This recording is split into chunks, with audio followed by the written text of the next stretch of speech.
Évangile selon Luc, chapitre 19.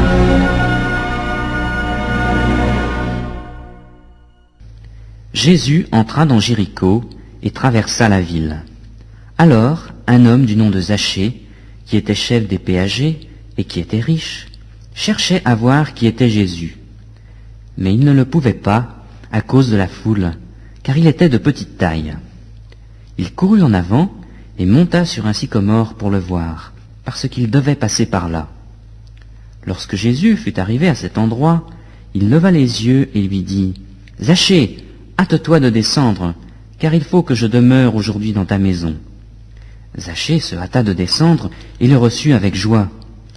À cette vue, tous murmuraient et disaient « Il est allé loger chez un homme pécheur. » Mais Zachée, debout devant le Seigneur, lui dit « Voici, Seigneur, je donne aux pauvres la moitié de mes biens, et si j'ai fait tort de quelque chose à quelqu'un, je lui rends le quadruple. » Jésus lui dit « Aujourd'hui le salut est venu pour cette maison, parce que celui-ci aussi est un fils d'Abraham. Car le Fils de l'homme est venu chercher et sauver ce qui était perdu. » Alors qu'ils écoutaient, il ajouta une parabole, parce qu'il était près de Jérusalem et qu'on pensait que le royaume de Dieu devait apparaître à l'instant. Il dit donc, « Un homme de haute naissance s'en alla dans un pays lointain pour recevoir la royauté et revenir ensuite. Il appela 10 de ses serviteurs, leur donna 10 mines et leur dit, « Faites-les valoir, jusqu'à ce que je revienne. » Mais ses concitoyens le haïssaient. Ils envoyèrent une ambassade après lui pour dire « Nous ne voulons pas que celui-là règne sur nous. » Lorsqu'il fut de retour, après avoir reçu la royauté, il fit appel auprès de lui les serviteurs auxquels il avait donné l'argent, afin de connaître comment chacun l'avait fait valoir.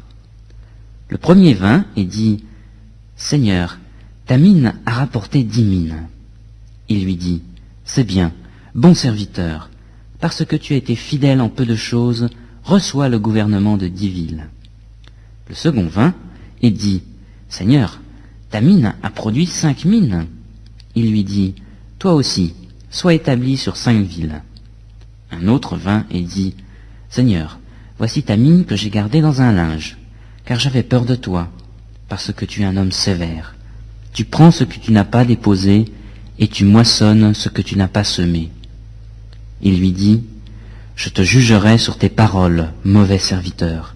Tu savais que je suis un homme sévère, que je prends ce que je n'ai pas déposé et moissonne ce que je n'ai pas semé. Pourquoi donc n'as-tu pas placé mon argent dans une banque? Et à mon retour, je l'aurais retiré avec un intérêt. » Puis il dit à ceux qui étaient là, « Ôtez-lui la mine et donnez-la à celui qui a les 10 mines. » Ils lui dirent, « Mais Seigneur, il a 10 mines. » Je vous le dis, on donnera à celui qui a, mais à celui qui n'a pas, on ôtera même ce qu'il a. Au reste, amenez ici mes ennemis qui n'ont pas voulu que je règne sur eux, et égorgez-les en ma présence. » Après avoir ainsi parlé, Jésus prit les devants et monta vers Jérusalem.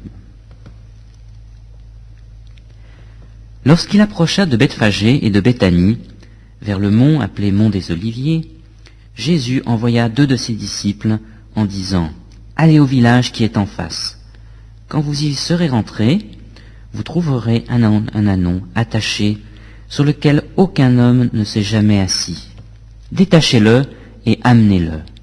Si quelqu'un vous demande « Pourquoi le détachez-vous ?» vous lui direz « Le Seigneur en a besoin. » Ceux qui étaient envoyés s'en allèrent et trouvèrent les choses comme Jésus le leur avait dit. Comme ils détachaient l'ânon, ses maîtres leur dirent « Pourquoi détachez-vous l'ânon ?» Ils répondirent « Le Seigneur en a besoin. » Et ils amenèrent à Jésus l'ânon, sur lequel ils jetèrent leurs vêtements et firent monter Jésus. À mesure qu'il avançait, les gens étendaient leurs vêtements sur le chemin. Il approchait déjà de Jérusalem, vers la descente du mont des Oliviers, lorsque tous les disciples, en foule, saisis de joie, se mirent à louer Dieu à haute voix pour tous les miracles qu'ils avaient vus. Ils disaient « Béni soit le roi, celui qui vient au nom du Seigneur, paix dans le ciel et gloire dans les lieux très hauts. » Quelques pharisiens, du milieu de la foule, dirent à Jésus « Maître, reprends tes disciples.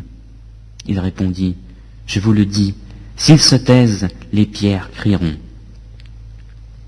Comme il approchait de la ville, Jésus, en la voyant, pleura sur elle et dit, si tu connaissais toi aussi en ce jour ce qui te donnerait la paix, il viendra sur toi des jours où tes ennemis t'environneront de palissades, t'encercleront et te presseront de toutes parts.